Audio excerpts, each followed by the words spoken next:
Hello everybody, and welcome to another boring Nuke tutorial.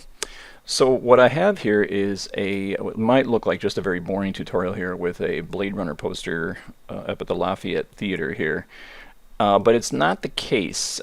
This shot can be obviously very easily done with a simple planar tracker, but I didn't have an example footage-wise to explain in certain circumstances you will need to employ a more brute force methodology to get things to track, and we'll talk about that in a little bit here. So again, you might think this is just going to be a simple track here with this here, but it's going to be a little bit more interesting because I wanted to prep you guys for shots that are that you might get, and I've gotten before working at different shows on Netflix and Paramount TV and Apple TV and all that. And this technique has come in very handy. I learned it through a bunch of really great compositors. We have a bunch of really great compositors where I work with guys that have worked at Luma, have worked at ILM, and you name it.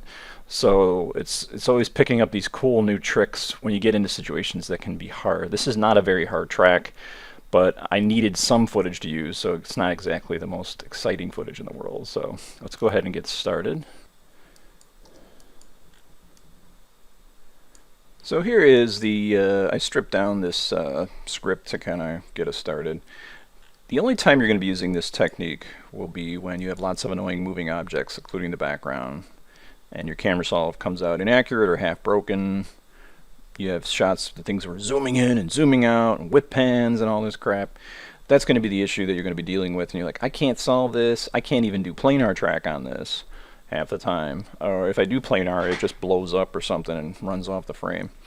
So again, imagine, even though this shot you may look at as really I'm just using this footage conservative piece of footage as far as movement, but imagine if I did, like, I was zooming in on Evan and zooming over here in the corner and then whip panning, and imagine if the frame was actually like this big, okay, and I was like, whoa, up and down, and then taking my zoom on my camera, zooming in and out. That's basically when you would use this technique I'm about to show you. Okay, and by the way, this technique has been probably demonstrated a million times by other people. There's probably a more robust way of working. If you're a professional compositor out there that knows way more than I do, comment section below, and I'll try to update that information, say, oh, here's a quicker way of doing this and that. I do feel intimidated now that I have 17,000 subscribers, that there's a lot of experts out there that have been sitting in the trenches in the industry for over 20 plus years and have found better tool sets to solve these issues. So again, we're all here to help each other. So here is the Blade Runner poster, and I just did some basic color correction and so that it will eventually match, so we don't have to get into that stuff. So let's say you did a camera solve on this crazy whipping scene and you get a crappy camera solve, and all I did was I got a really good solve and I took out the keyframes like every 20 frames or something. So I get this really lame, terrible camera track. Okay, so what I did was using a model builder node, and what you can do is you can create like a model builder node if you wish. You can plug in your camera, you can plug in the source footage, and you can basically create like a point node. You can go like, okay, I'll put a point node there, and then I'll move it a little bit. So now it's it's where it's at roughly in 3D space, and then you can take that, you can bake that geometry, and then you can plug that into a C node, and then you can just move a locator over to that location. A locator as in an axis. Sorry, I'm thinking in Maya world. Got to get out of that. So anyway, so I created basically 4 axes in this 3D environment. So if you kind of take a look here, and I don't know why this keeps plugging in here. Let's see here. So I got, so there's 4 axes, as you can see, in the scene. And I'll just go ahead and just get rid of this.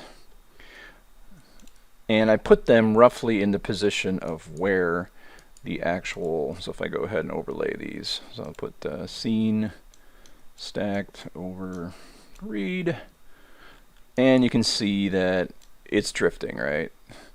So if I kind of play this through, this whole scene will be drifting. It's just it's like, oh crap, this is the best I could do. I got that dumb, try reduce accuracy, bring that down, and it never works, obviously. After you do a solve and it fails. So there you go. It's a rough area of where this is at. Now, if you can get a camera, do this. But you can also, if you want, take a tracker node, right? Plug that in, and do your best to track this footage and try to get 4 corners. So I'll talk about that a little bit later. So if you want to, and again, I'm kind of demonstrating, like you kind of look at this, well, Matt, the shot's so conservative. Why not just do a planar track really quick and be done with this? I'm trying to demonstrate to you how this shot is going to have to basically, because it's safe, it's whipping around or goes off the frame, you might have to hand animate this, you know what I mean? And you can take this one and do the same thing, right? And you're going to eventually get a tracker with 4 points that can be turned into a corner pin. Okay, so just be aware that's what we're trying to do here ultimately. So the reconcile 3D node, if you're familiar with that, basically you plug in an axis in 3D. It takes a 3D point, makes it into a 2D tracker solve. So you plug in your camera, you plug in the actual backdrop so it knows the resolution. That's all really it's pulling from this, just knowing the resolution, aspect ratio, all that. And it's gonna, you just take the reconcile node and you come in here and say create keyframes and just do your in and out, and then it's gonna go ahead and bake the frames. So you get different corners. So if I grab all 4 of these, grab this guy too, I have a total of 4 that can constitute a 4-corner pin. So if I go ahead and kind of play it through, that's what I got. See that? All right, so how do we kind of put that into a tracker node? Well, I'll usually put my properties bin to 2. There's probably an easier way to do this. Go ahead and write at the bottom. I'll just add 4 trackers. And you don't have to worry about this stuff because we're just going to be making a 4-corner pin. And I'm going to go counterclockwise to what's what. And that's the first one is this reconcile. First one, here's the, this is XYZ information. What you want is the XY position. So I'll go ahead and click that and say copy animation. And right here, with the track 1 selected, I will say paste absolute. So you can do this for the other 2. So I'm just kind of moving in a counterclockwise mode here. Let's make sure I get these. Yeah, so let's go ahead and get this guy. Yep. Get the tracker. So again, I will come over here, copy absolute, copy animation. I forgot the hotkey, sorry guys. So paste absolute. And then we will close this guy down, pull up the 3rd one.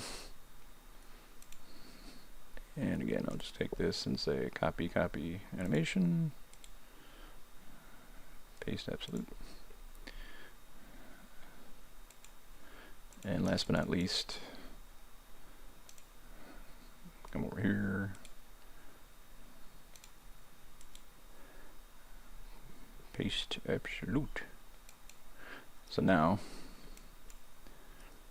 if I take a look at this tracker, I should have a total of 4 points. You guys see that? So 4 tracker points. There you go. So what can we do with this, right? So I'll go ahead and get rid of this guy here.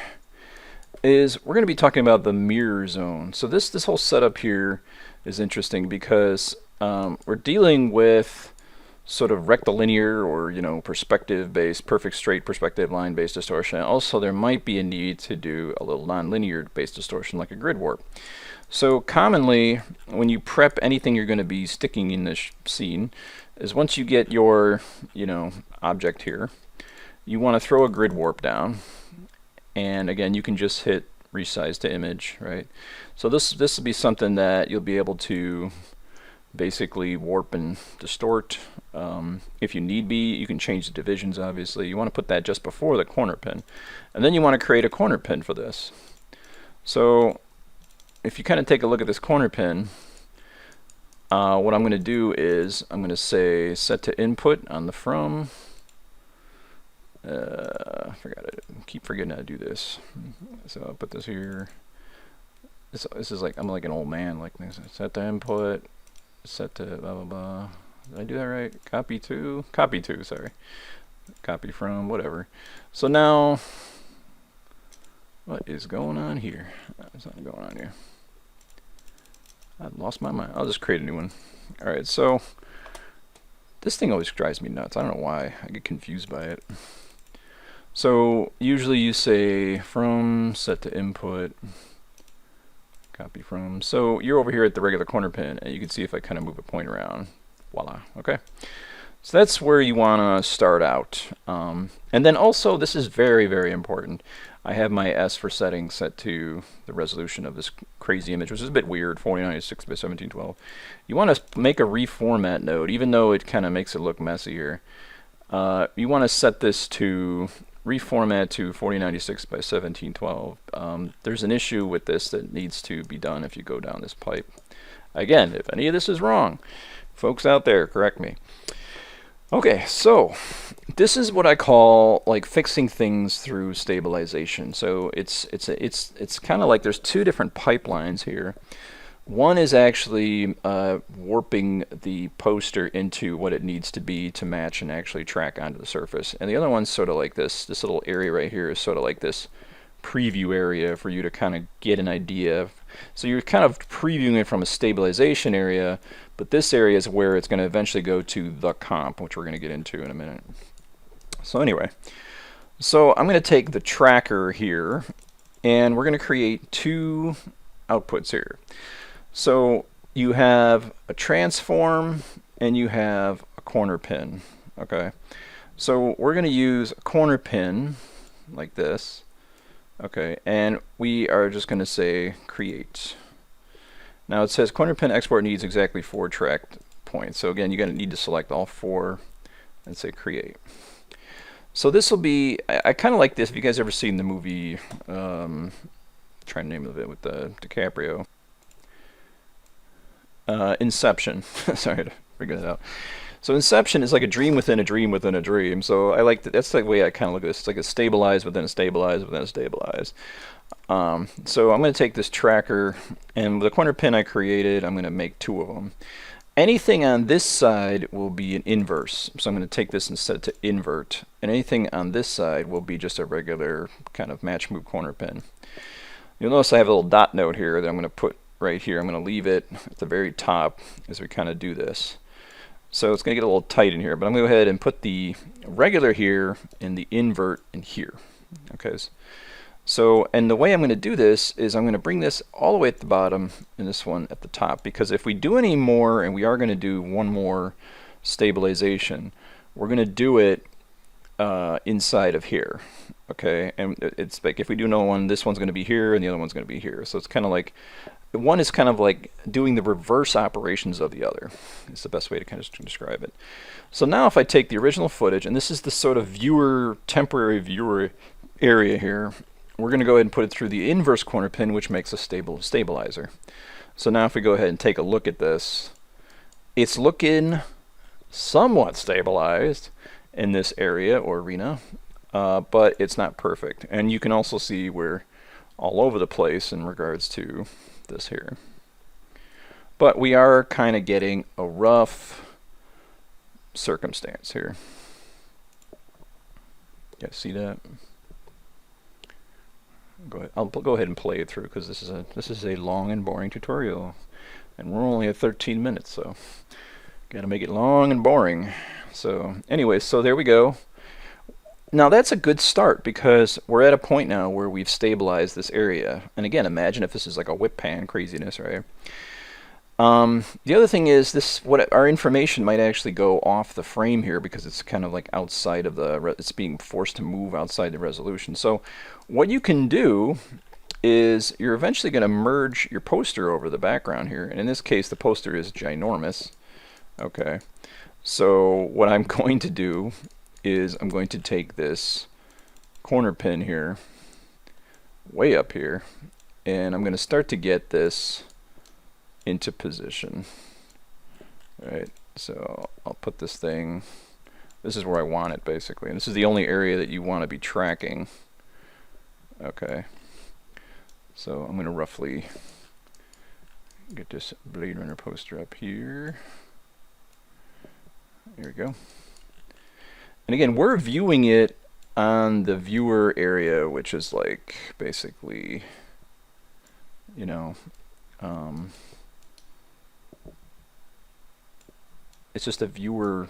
We're looking at a stabilized image, and we're actually going to be counter animating. If we need to do any hand animation, this is where it's going to happen right here. Okay, that's why I call it hand animated tweaks to stick to the surface.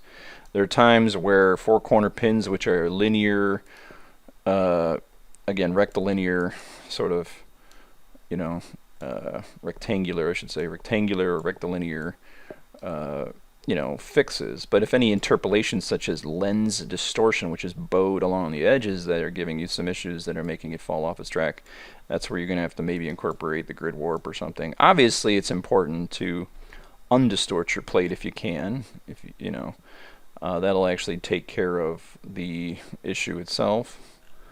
So just be aware of that.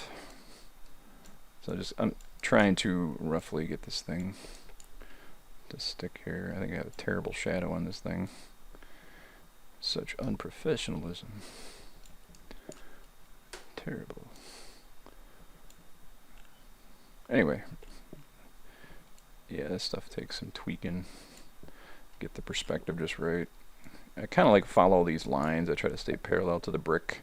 And then I follow the brick line all the way to the bottom. So that should be like off like that. And then right here I need to be like right there. Tutorials need to be boring, folks. I hate to tell you this. They really do. Okay.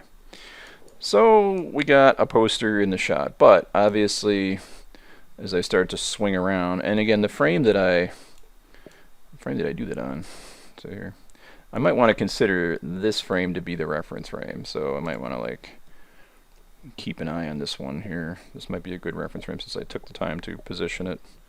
Actually, let's see if I can get it a little bit better. Sorry if I'm being picky here. Just trying to... Whatever. I gotta fix that shadow. Yeah, that shadow looks terrible. Anyway, so this is a nice frame where I've kind of positioned it, and this is the reference frame from my secondary base stabilization that I'll have to keep an eye on, which will be very good to do. Okay, so at this point, I wanted to talk about this matching area.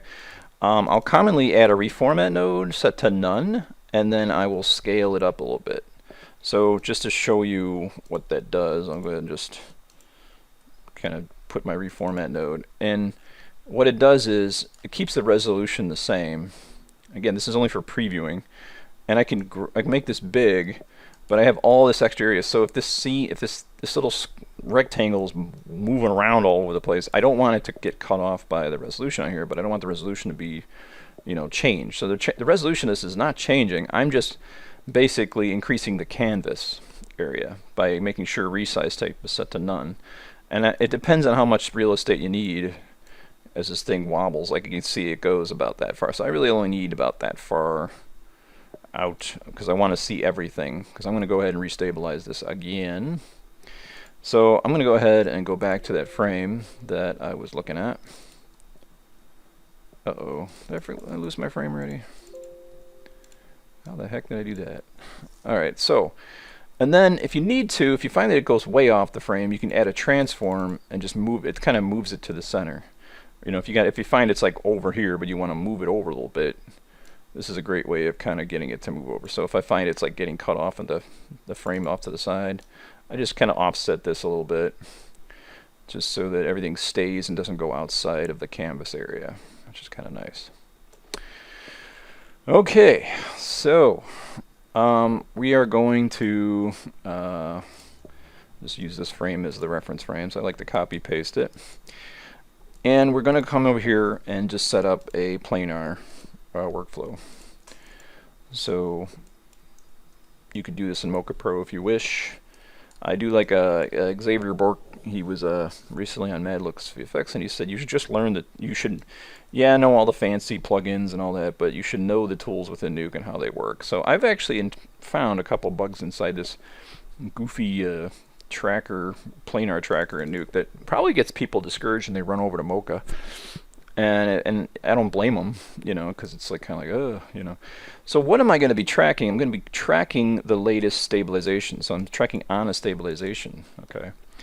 So what I'm going to do first is create a mask for my planar, okay. So what you can do is you can come in here if you wish and kind of, I don't think I'm going to have to go this far, honestly.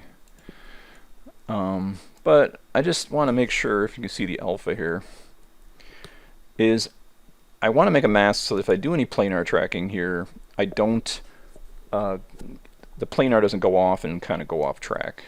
So I can always just bring up the brightness here a little bit, right? And I'm going to have to animate a mask so that the interpolation doesn't happen in that area, because if it goes off the frame, we're going to be in trouble. So again, I'm going to come over here, just add a couple of keyframes like this. Let's see if I can kind of get, okay, so at this point we're good. Let's move this up here. Oh, am I going off frame? Ooh. Oh, that's the actual, oh. That's all right. Well, anyway. And we'll just kind of come down here.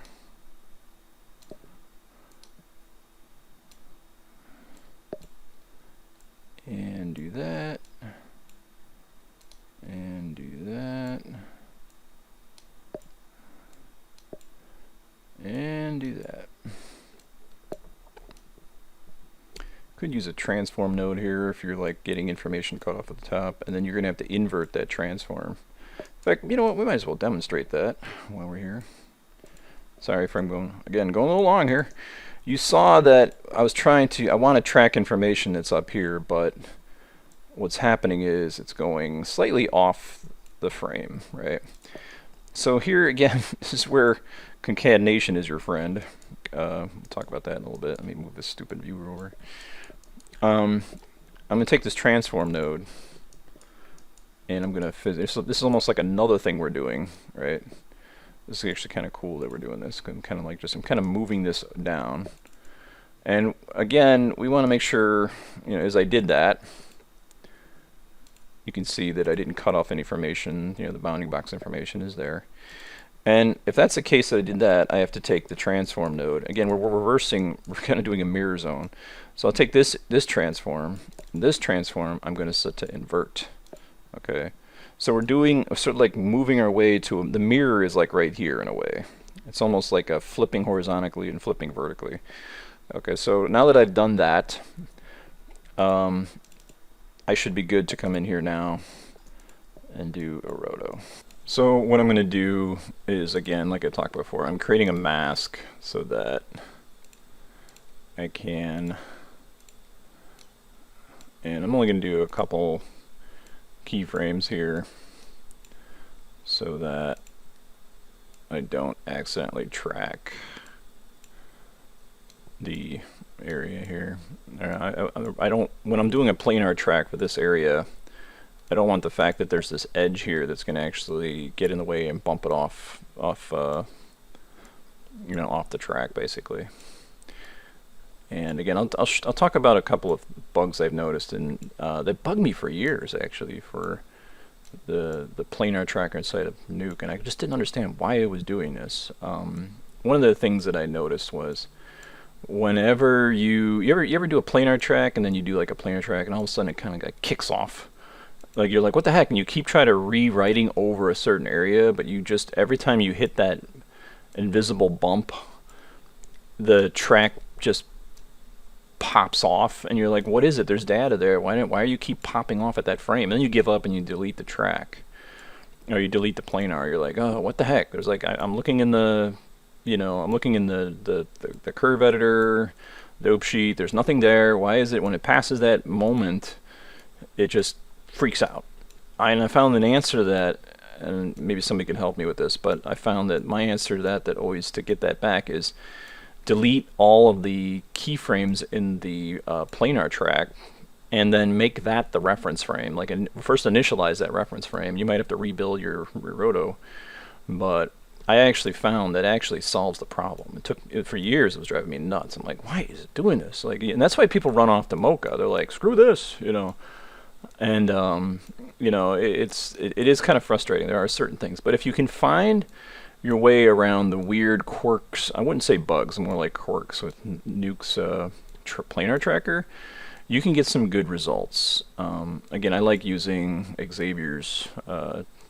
Some guy, I don't know who he was, he wrote some comment. He's like, I was using Xavier's bandpass or whatever, and he wrote some nasty comment. He's like, that's so the old school or something. I'm like, okay. And I just wrote him back. I said, okay, well, what is the new school, buddy? And he wouldn't respond. I'm like, well, what the heck? Okay, you guys got a better, you know, filtering system that, you know, let's hear it, you know. I do not understand people sometimes, why they act like that. It's like we're trying to help the community out here. Yeah, so anyway. So now you can see what I'm doing. I'm just basically trying to set keyframes and use this as a planar mask that will be in the foreground here. See if I can, yeah, okay. So now that I've done that, I'm going to right click it and make it a planar. That's going to sit on the top and it be used as a mask for my next planar. So I'm going to take the root folder and I'm going to track the area that I know is going to be the area I want to grab a hold of here. And again, you can use whatever filtering you want if you feel that, you know, you want to get a hold of the surface here. So I'll just right click, make this a planar, hold down left mouse button, drag this below it. Kind of always hard to do this. And this has to be on top because this is going to go in this area and we don't want this black edge to push the planar in the wrong direction. So I'm going to go ahead and track this forward. I'm only using this area right here. So now we're going to, again, what we're doing is we're stabilizing stabilizers, you know. We're stabilizing a stabilized shot, basically. And because you can see this mask here is keeping things from getting crazy.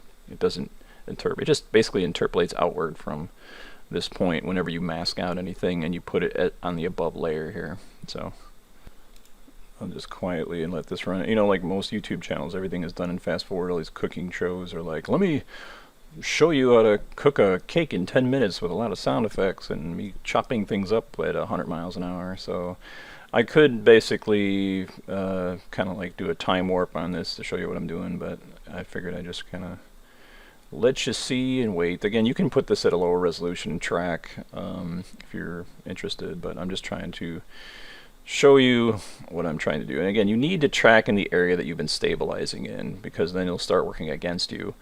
If you try to stabilize in areas that, like if I try to stabilize in some area out here. So this is a regional based workflow.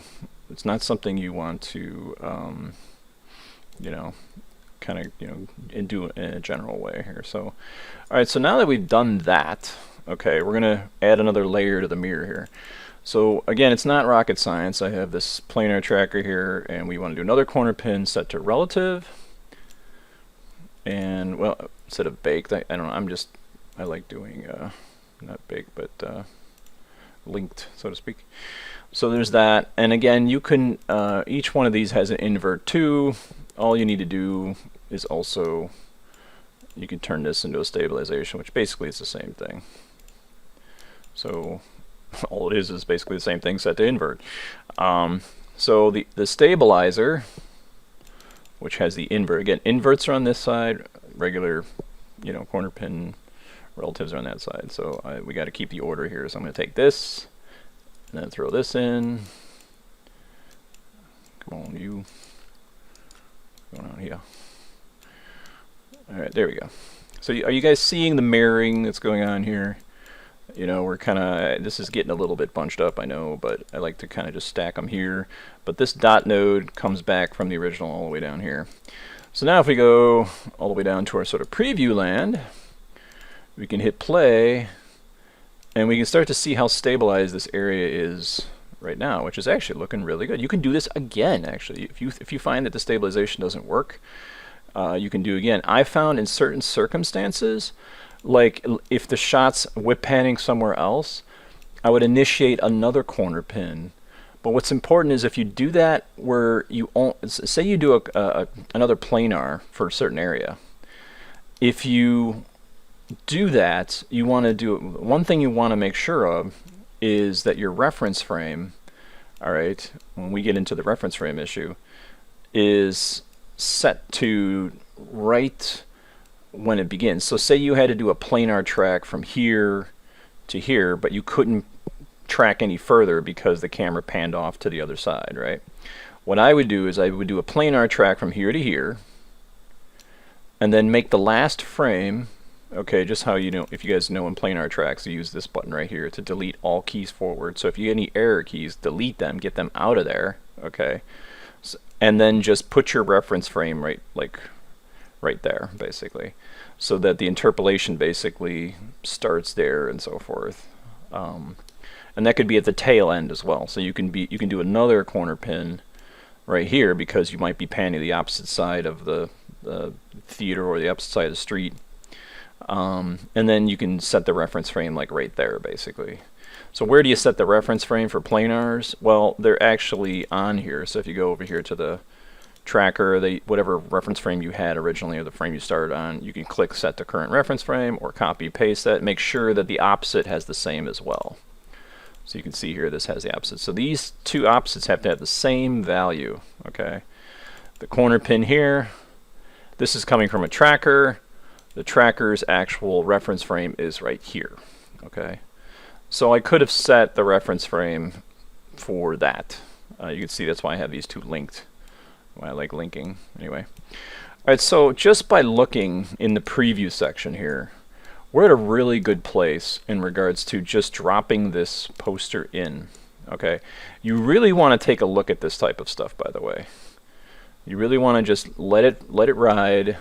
Keep your eyes on the gold, which is right here. And are you seeing any drifting, any warping that might not be linear or rectilinear? So if you see like the lens distortion, say you didn't take the lens distortion out, you might see a curvature happening. That's a nonlinear Bowie curve. Well, that's where you're going to get in here and start animating maybe a less dense, you know, grid warp, which you would just animate the destination grid by basically hitting this little plus sign at different keyframes. And then you'd have your corner pin, which you can animate if you feel you need to animate it through the corner pin. You can actually animate it. So again, you can hand animate these two things to match up if you're having issues. But we have such a good solve here that we're not going to have to do that. But there are times where you might need to grid warp something. I think there was some, I forgot the name of it, was some crazy something. It was like a wide angle point of view, guy goes out and murders everybody. I didn't work on it, but it was like shot with a wide angle lens or something. And they had to like grid warp the stuff in or whatever. It was an absolute nightmare. I guess I should adjust the brightness. Oh, wait a minute. Am I on the... Is it really that bright? It don't look right. Oh, that's strange. All right, whatever. So I know that I have a decent sound. And again, if I need to, I'll do another planar track, or and stabilize it. Okay, so you can keep going if you want. If you got to stabilize. Again, because this is more along the lines of shots where things are whip panning left and right, that's where I talked about where you want to have a, you know, planars that are here, but the reference frame being at the very tail end of it, you know. It really helps, trust me. Okay, so we have our poster, and in the stabilized version, it looks like it's staying put, obviously, because we're really sort of you can see that it's going pretty well. All right, so what's happening in the inversion of all this, if we come down to, and I'll turn off my blurs here so you can kind of see what's going on here, is I'm just merging this onto the original place. So what we eventually get here to the comp is an animated version of this. Now, it is important to note, what some compositors do is they take the very first corner pin. If they want motion blur, they'll turn on motion blur, just the shutter and the shutter offset and all that stuff, and they'll use that motion blur, and for the most part it'll work.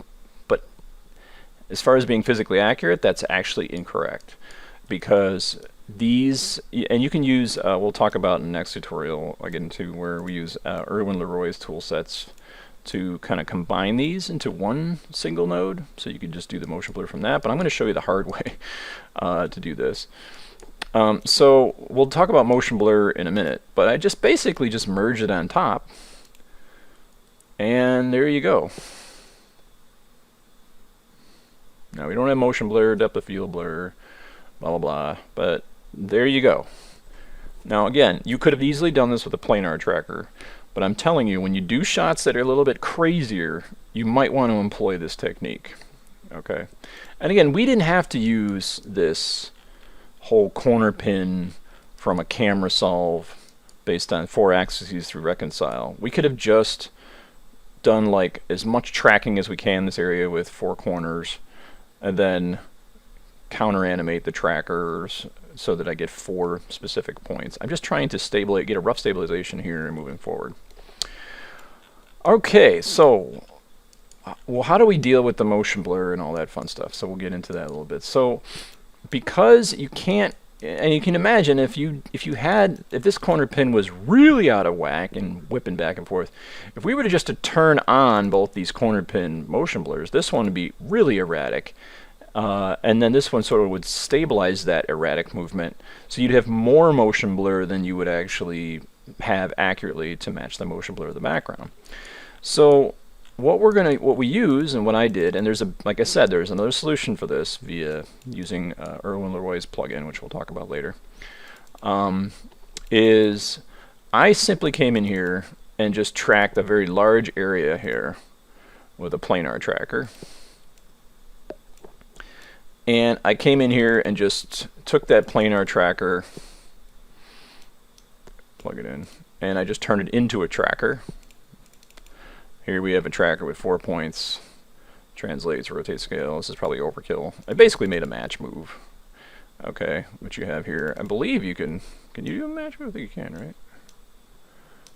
Yeah. I guess it's just match move, whatever. Yeah, you could have done it that way. So anyway, long story short, you need a physical transform node, okay?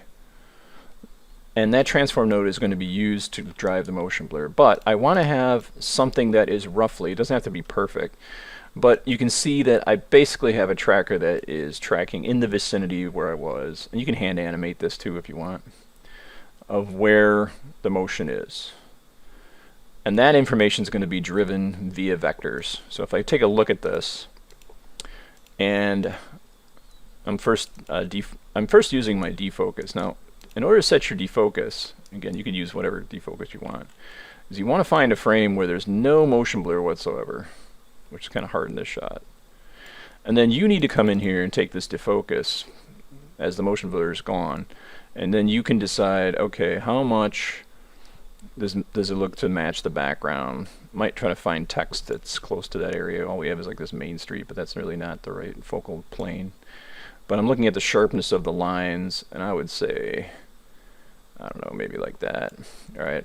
Then as the motion blur kicks in, you want to find a frame with some crazy, nutty motion blur here. And you're going to come in here and start adjusting things. So you plug in this match move into this motion blur node. This is buggy too. I notice you have to like put your viewer to this, to this, to this, to this, to this to make this work. I don't know why it's doing this. So if you restart your Nuke file and you find that this is not working correctly, I think you gotta like put your viewer through it. I don't know why that is. It's like a glitch. It's something with the vector blur. So the motion blur node just kind of brings in the motion information into the pipeline. You can see it being symbolized here with this magenta and cyan icon here. So we now have data in here. If I put my viewer to it and go to the motion tab, you see we have this data information here, okay, for this here. So that information is going to drive the actual vector blur. So this is what I have for the vector blur settings. Uniform, I believe, yeah, uniform, you want to use Gaussian, which is the best. And you are going to adjust motion amount and motion fall off, which I'm going to talk about in a couple seconds here. So, and we'll talk about expand blur and all that fun stuff in a minute. Now, it's going to be hard for you to judge motion blur with the camera whipping around. So what I like to do is I'll grab these three icons here, copy them, paste them, and kind of build my own little stabilization down here, which is kind of cool. So there we go. And you can see I got a stabilization. This allows me to judge my motion blur. Now, this is a bit, vector blur is a little bit tricky when you kind of work on it, because you'd have the right motion blur amount on a certain frame. Okay, so let me just put my fall off here. I'll just kind of show you, like if I kind of like do this, this is a great way using my arrow keys to see that everything's working correctly. First off, you want to make sure that the motion blur is correct, because you might find the motion blur kicks in a frame late. So that has to do with the shutter offset and so forth. So by default, I just leave these, as you can see here, offset 0.5. This expand blur box, if you don't have this on, you're going to get this weird streaky artifact. So make sure you have this on, otherwise you're going to see this. Let's see if I can show it. I don't think it's showing, it's ugly. So, oh, there it is. See that streakiness? See, it's like streaking out left and right. I think that's just because the bounding box is off. But anyway, I'll just expand the blur mask to about 100. But what's important is that the speed at which the actual motion blur subsides is found out through the motion fall off. So even though you might come to a frame where you have a lot of motion blur, like we'll try it like this one, and I come in here and ooh, what happened there? Oops. I jumped to a frame there. Let's see here. Finding a lot of motion blur. Like there. Okay. So it's like, oh, cool. You know, I can sit here and adjust this and go, yeah, it looks about right. Right. But the fall off, as you can see here, I'm going to copy this because it took me a while to tune this. I can do it. See how the motion blur is still, it's like not turning on fast enough. See that? Is it kind of like does these little subtle movements? So I'm going to take the fall off, put it back to the regular number there. And now you see how it's matching more accuracy? It's almost like a sensitivity of the initiation of the motion blur, which is kind of cool. And this also, as you can see, the stabilization, it also shows me the possibility of, like, I want to definitely bring that up to like 3.8. I think I had it on 3.6. You can start to see as things kind of stretch equally from left to right. You know, also, and you'll be able to see if you have any issues with not just motion blur, but you'll see if it's hanging on correctly. Okay. So again, if you need to animate very subtle animations with grid warp or corner pin, you can do that. And they shouldn't, you know, you shouldn't be. One thing you want to learn about planar is you never want to be fighting against stabilizing. You never want to be counter animating against something that's unstable, because then you're fighting per frame, and it's going to be a lot of jitter and noise, and you don't want to do that. You want to kill yourself. See how this is a beautiful way, even if you're not even using this technique, if you wanted to stabilize a shot with a simple stabilization, you can kind of help, it'll help you judge your motion blur, which is kind of cool. With that, I have all of these sort of, so kind of copy paste this here to see, you have to turn your UV channels to motion. And this motion blur node has to be set to motion, shutter 0.5. So it's kind of annoying. But yeah, you just have to set these where they're at right now. So this should be pretty good, pretty good. So now I can, again, I can just go ahead and delete these. Go back to my main comp. And let's go ahead and cache this for fun as we kind of work through here. So I'll go ahead and just hit play. Again, this is where you can start to judge, you know, color correction. Maybe it needs to be darker. Maybe it needs a better shadow because I gave it a crappy shadow. Maybe it looks letters look too in focus. Maybe it needs a little bit of bloom. You know, there's all types of things in here that will help this sort of stick into the shot. Obviously, you want to ungrain your image and regrain it. I have a whole regrain tutorial if you guys are curious about that. But yeah, you know, one thing I also wanted to show.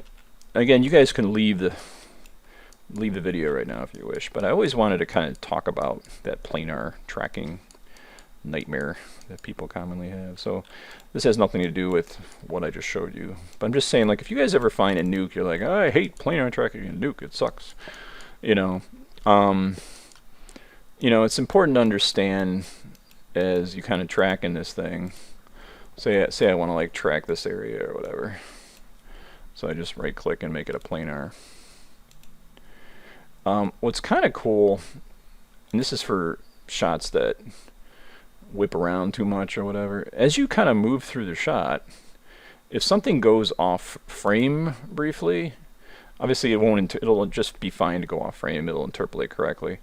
But if you have like an actor get in the way or something, you can counter animate this, okay, as you're tracking. So if you find that some guy is getting a little bit closer, you can obviously mask him and put him on a planar track above the layer so it masks it out. But if you find that you're losing information or you're trying to get around stuff, you can actually come in here, even grab an extra piece as long as it's in the folder, track a couple frames, and then you get to a point where you're like, okay, I don't get that piece anymore because Evan's head's about to get in the way. You can delete it, and then you can keep tracking forward. And you might be thinking, like, is this causing an issue here, right? It's like, oh, what the heck's going on here? You can see it's all over the place as I animated this. But what I can do in my dope sheet is I can at any one of these keyframes, I can get rid of it, and you'll find that the interpolation is just fine. So again, you can see it's just fine. You could take any frame. You could actually delete. You could actually come on any frame and just delete the folder in there. And what I like to do to see that everything is holding up pretty well is I'll recreate my curve. Obviously I didn't track up here, so it's getting bad interpolation information. But you can see it's like, oh, it's holding up pretty well. And like I talk about, if you find yourself tracking forward and you're getting a jump or something, you don't know what it is, just set it to that reference frame. Come to the frame just before it airs out. Delete the frames forward like this with this button, and then set your reference frame here. So set the current reference frame there, and then you might have to readjust this or whatever, but then continue to track forward, and you shouldn't have that weird jumpy problem that drives us nuts with planar tracking. So I hope that helps. Again, I want to do a part 2 of this, which we're going to show how to do the using the workflow with Erwin Leroy's awesome tool sets, which he created, which takes these 3 pieces and turns them into one solid corner pin, which can be used to do motion blur. So that way you're not doing this technique that I showed you right here. Okay, so again, there's always so many great tools, and it's also important to know what is physically accurate and what will work. And I hope this helps you guys kind of get an idea. You may not bump into shots like this too often. Again, this is a real easy shot, but I'm talking about the real nutty shots where you don't really have anything really to track, either a planar tracking or, there's no information for even planar tracking, much less 3D tracking. It's a good technique to kind of employ stabilization, and that's where you're going to really have to, dig in and start hand animating corner pins and grid warps. But this is the general workflow, and I hope it helps you guys, and we'll see you later. Update on the website itself. Like I said, if you guys want to purchase anything, I would appreciate it, but it is going down, the store, not the website. So feel free to, show your support for the shop closes, but if not, just grab free stuff and keep it on your own. Later.